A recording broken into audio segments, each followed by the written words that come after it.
SSLC ಪರೀಕ್ಷೆ ಹಿನ್ನೆಲೆಯಲ್ಲಿ ಶಿಡ್ಲಘಟ್ಟ ತಾಲೂಕು ಕಚೇರಿಯಲ್ಲಿ ನಡೆದ ವಿವಿಧ ಇಲಾಖೆಗಳ ಸಮನ್ವಯ ಸಭೆಯಲ್ಲಿ ಮಾತನಾಡಿದ ತಹಸೀಲ್ದಾರ್ ಬಿಎನ್ ಸ್ವಾಮಿ, ಮಾರ್ಚ್ 21ರಿಂದ ಏಪ್ರಿಲ್ 4ರವರೆಗೂ ಎಸ್ಎಸ್ಎಲ್ಸಿ ಪರೀಕ್ಷೆಗಳು ನಡೆಯಲಿದ್ದು ಅದಕ್ಕೆ ಸಿದ್ಧತೆಗಳನ್ನು ಕೈಗೊಳ್ಳಲಾಗುತ್ತಿದೆ.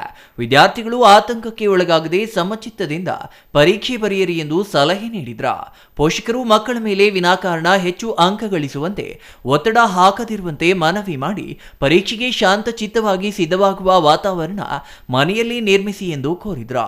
ಶಿಡ್ಲಘಟ್ಟ ತಾಲೂಕಿನಲ್ಲಿ ನಗರ ಸೇರಿದಂತೆ ಗ್ರಾಮೀಣ ಭಾಗದಲ್ಲಿ ಒಟ್ಟು 10 ಪರೀಕ್ಷಾ ಕೇಂದ್ರಗಳನ್ನು ತೆರೆದಿದ್ದು 1314 ಬಾಲಕರು, 1353 ಬಾಲಕಿಯರು ಸೇರಿ ಒಟ್ಟು 2667 ವಿದ್ಯಾರ್ಥಿಗಳು ಪರೀಕ್ಷೆ ಬರೆಯಲಿದ್ದಾರೆ ಎಂದರು.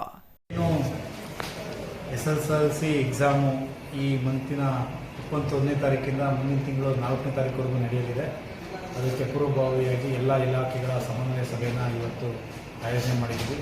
ಸೊ ಪೊಲೀಸ್ ಇಲಾಖೆ ಇರ್ಬೋದು, ಮತ್ತು ನಗರಸಭೆ ಇರ್ಬೋದು, health department, treasury department, so ಇವರೆಲ್ಲರ ಒಂದು ಸಹಕಾರದಿಂದ ಈ ಬಾರಿ ಯಾವುದೇ ಗೊಂದಲ ಇಲ್ಲದೆ ಯಶಸ್ವಿಯಾಗಿ ನಾವು ಎಸ್ಎಸ್ಎಲ್ಸಿ ಎಕ್ಸಾಮ್ನ ಮಾಡಬೇಕು ಅಂತ ನಿರ್ಧಾರ ಮಾಡಿದ್ವಿ. ಈಗ ಪ್ರಮುಖವಾಗಿ CCTV ಕ್ಯಾಮ್ರಾ ಇರುತ್ತೆ. 10 ಸೆಂಟ್ರ್ಗಳಲ್ಲಿ ನಮ್ಮಲ್ಲಿ ಎಕ್ಸಾಮ್ಸ್ ನಡೆಯುತ್ತೆ. ಸೊ ಎಲ್ಲ ಶಾಲಾ ಕಾಲೇಜುಗಳಲ್ಲಿ ಮಕ್ಕಳಿಗೆ ಬಿಸಿಲಿರೋದ್ರಿಂದ ಹೆಲ್ತ್ ಡಿಪಾರ್ಟ್ಮೆಂಟ್ ಕಡೆಯಿಂದ ಪ್ರತಿ ಏನು ಸೆಂಟ್ರಲ್ಲೂ ಕೂಡ ಅವ್ರ ಸಿಬ್ಬಂದಿ ಒಬ್ಬರನ್ನು ನಿಯೋಜನೆ ಮಾಡಬೇಕು ಅನ್ನೋದನ್ನ ಸೂಚನೆ ನೀಡಿದ್ದೀನಿ.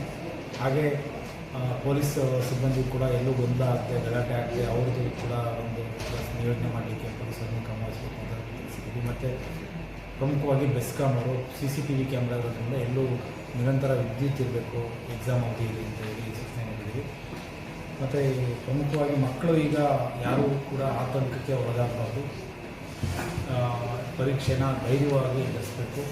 ಸೊ ಎಷ್ಟು ಇದುವರೆಗೂ ಏನು ಓದಿದ್ದೀರಿ, ಇನ್ನು ಉಳಿಕೆ ಸಮಯದಲ್ಲಿ ಒತ್ತಡಕ್ಕೆ ಒಳಗಾಗಿ ನೀವು ಎಷ್ಟು ಓದಿದ್ದೀರ ಅದನ್ನು ಮತ್ತೆ ರಿವೈಸ್ ಮಾಡೋದ್ರ ಮೂಲಕ ಧೈರ್ಯವಾಗಿ ಎಕ್ಸಾಮನ್ನು ಎದುರಿಸಿ.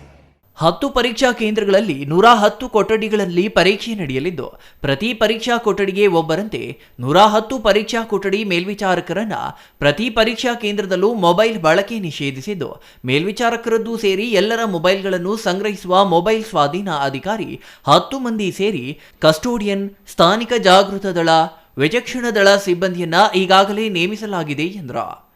ಇನ್ನು ಈ ಸಂದರ್ಭದಲ್ಲಿ BO ನರೇಂದ್ರ ಕುಮಾರ್ ಹಾಜರಿದ್ದರು. ಛಾಯಾ ರಮೇಶ್, CTV ನ್ಯೂಸ್, ಶಿಡ್ಲಘಟ್ಟ.